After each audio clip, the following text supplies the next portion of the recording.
Good day mga kabomboms, today nasa GCash app ako dahil ituturo ko sa inyo kung paano ba yung gagawin nyo kapag halimbawa gumawa kayo ng load transaction dito sa may GCash pero hindi pumasok doon sa niloadan nyo. Tapos nabawasan naman yung wallet balance nyo. Pwede nyo tingnan agad yung transaction history dito para makita nyo kung naging successful ba talaga yung transaction.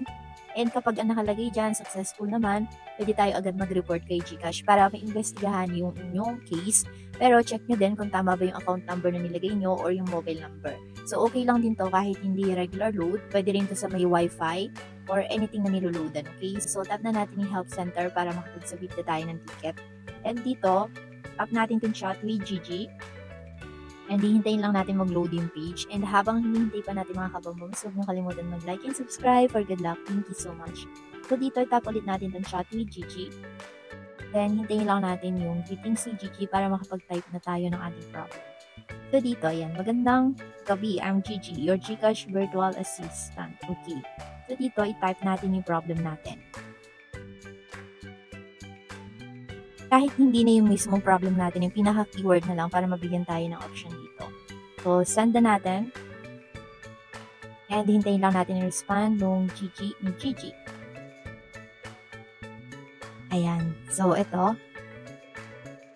Makikita nyo na iba yung binigay ni Gigi. Hindi niya tayo pinapili. Binigyan niya tayo ng guide kung paano ba mag-load dito sa may GCash. So, ang itatype natin dito yung mismong problem natin. Okay, so itatype ko dito, I did not receive my load. Okay. Then send natin. So ito, binigyan niya tayo kung paano nga ba yung dapat natin gawin. Ensure daw natin na malakas yung ating internet connection. And check daw natin yung ating transaction history. Tapos i-verify natin na correct yung ating mobile number na in-enter. Okay? Pero kung hindi kayo satisfied dun sa sinabi ni Gigi, pwede naman tayo mag-request dito ng form kung saan magsasabit tayo ng ticket para live agent or customer support talaga yung sasagot sa atin. Ito kasi si Gigi ay computerized, okay? So, i-type natin dito sa view ticket. And para ma-elaborate natin yung mga gusto nating sabihin and para mabigyan talaga tayo ng solution, okay? So, ito, if you want an agent to attend to your concern, you may submit a ticket by clicking the link below. So, tap natin itong raise a concern. Now, ito yung mga information na ipoprovide natin kay Gigi. Pero minsan, automatically, nakalagay na dito yung ating email address na nakalink dun sa ating GCash account, yung ating registered full name, yung ating mobile number. Ang ilalagay na lang natin dito is yung other information. So, explain nyo na lang dito kahit may lang. Then, pipili pa tayo ng concern category. And take note, mag-a-add din tayo dito ng screenshot ng ating transaction. So, punta kayo dun sa may history, tapos picturean nyo yung receipt para ma-upload natin dito sa ating ticket. Okay? So, magre-rely din sila dun sa ating proof. Nandito sa may concern category, tap natin arrow button, tapos hanapin natin dito yung load. Ayan. So, ito yung load. Itap lang natin yung arrow dito. So, ito yung mga pagpipilian natin dito, iba't ibang topic. Kaya hindi ko na din kayo mabibigyan dito ng sample letter. Pero kung hindi nyo talaga alam yung ilalagay nyo, pwede nyo ilagay yan sa comment section, tapos kami na magta-translate ng English. Okay lang din naman kahit Tagalog yung ilagay nyo dito. So, dito, hanapin lang natin yung ating mismong problem. So, I did not receive my load. Pero kung kayo ay receive the incorrect load credit, ayan, marami pang ibang topic dito. Piliin nyo yung pinaka-angkop dun sa inyong problem. So, yung tutorial natin ngayon, I did not receive my load. Then here, ilalagay natin dito yung reference number. Makikita nyo yan dun sa may receipt or dun sa may transaction history. Open nyo lang, then makikita nyo yung reference number doon. Copy nyo dito. Paste nyo na pala dito. Then yung exact amount kung magkano ba yung niload nyo, ilagay nyo din dito.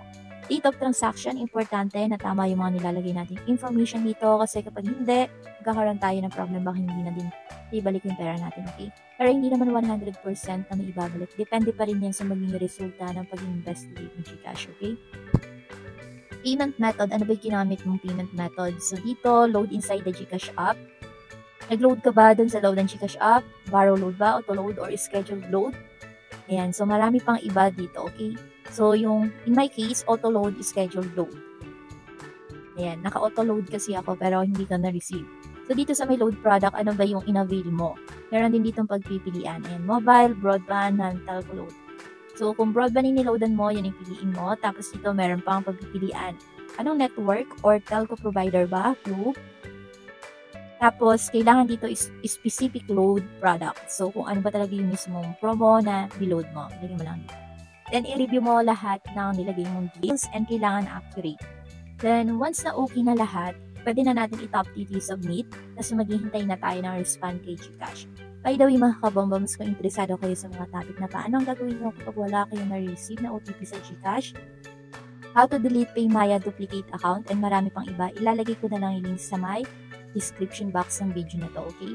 So hanggang dito na lang ang video natin for today. Thank you for watching and stay blessed everyone.